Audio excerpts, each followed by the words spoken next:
Stage 4, which is going to be your confused and agitated stage, requires about max assist for completion of tasks. This agitated behavior seen in this stage is typically from that internal confusion, then from the external environment.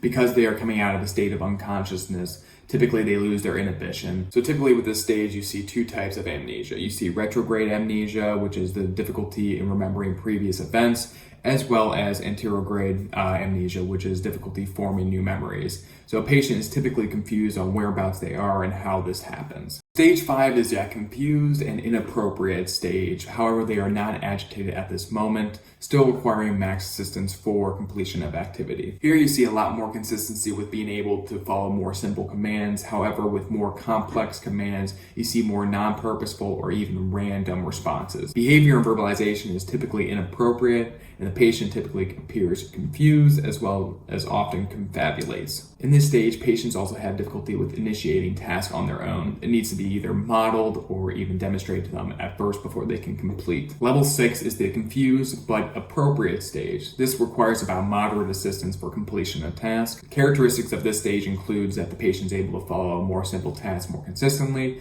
They are also able to retain some of the familiar tasks that they were able to do prior to the brain injury, this including like brushing your teeth, combing your hair, but they are unable to retain learning of new tasks. Here, this is where they're going to demonstrate increased awareness in their self, in their situation, as well as their environment, but they're going to be still unaware of their specific conditions or impairments, as well as safety concerns.